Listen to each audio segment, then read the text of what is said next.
Hey there, I'm Michael. Why don't you take a seat while I teach you how to play Ophidian 2360 by Hack and Slash Games, a card game of futuristic gladiatorial combat.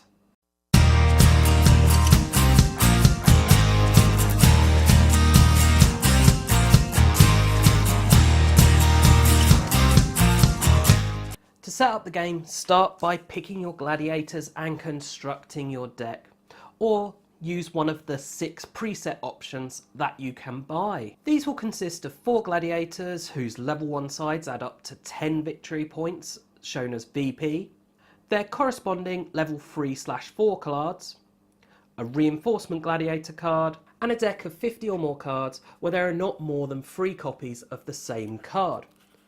Each player will start by shuffling these up and then drawing the max hand size, which is 7 cards.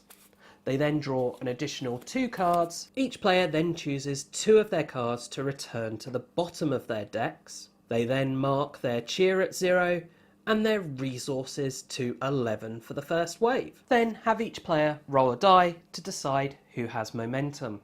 Then they arrange their level 1 gladiators in either the support field or action field as they wish. All the other gladiator cards they place in the gladiator stack. Then each other player in clockwise order does the same, and once they've all done this you are ready to begin the first wave, starting with the player with momentum, and the game is going to consist of 4 waves, at the end of which whoever has the most victory points from killing gladiators wins the game. However, it can end sooner than this if one of the following conditions is met.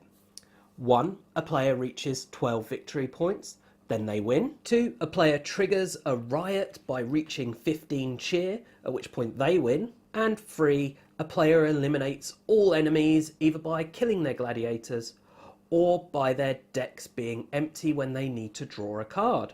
At the end of each wave is a phase called the breather. I'll explain this in more detail later on, but in short you get more cards into your hand and more resources to spend. Now, unlike most games, Ophidian 2360 is not made up of alternating turns or even actions. The active player is determined by a system called momentum, and as long as you keep the momentum, you continue to act. A player with the momentum has 3 options. They can either play cards from their hand, perform actions, or pass, which would give momentum to the player to their left. All actions and cards have a diamond symbol to show how they affect momentum. Positive, you keep momentum. Negative, it passes to the left. There are also question marks which are explained by the card text as to how it affects momentum, and R's which can be played even if you don't have momentum and are responses to other actions and don't change momentum. Let's first focus on the playing cards option. Cards come in 3 types. 1. Minions, which you play into the support field and they remain in play and are sort of like weak gladiators. The collective term for either a minion or a gladiator is character. So wherever you see something referred to character, that means gladiator or minion. 2. Pumps, which again remain in play, but are played on a character of your choice. And 3. Quick hits, which are discarded as soon as they are played. Whatever the type of card, the requirements to play the card are given in the top left. There is a resource cost you must pay, and also the disciplines you must have gladiators in play that have. You can see the gladiators' disciplines in the top left of their cards, and these increase as they go up in level. So you'll not be able to play cards with more than a 1 against a discipline until the later waves. So the other main option is actions, and the majority of action choices you have actually come from the cards you have in play. The important things to be aware of with these actions is that they'll often have a cost to perform, and so you can only do them if you can pay the cost. Also, many actions have this arrow symbol, which means that you need to set the card in order to use it.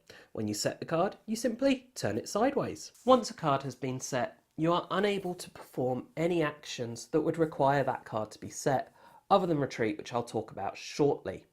Any actions on that card that don't require it to be set, you can still use as normal. There are also free actions that you can perform that are not on cards. Advancing is a positive action and allows you to move a gladiator or minion from the support field to the action field. Retreating is a negative action, so loses you momentum and requires you to set the card, but also allows you to move a gladiator or minion back from the action field to the support field. It can even be done with cards already set. The final action is attacking, which can only be done from the action field and is a positive action requiring you to set the gladiator or minion. After setting your card, you then declare a target character in either the attack or support fields, and it doesn't matter if they're set or unset. Then the target's controller has the opportunity to either intercept, protect, or do nothing.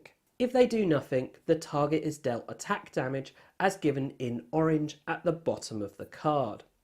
And if it was a gladiator attacking, the player gains 1 cheer.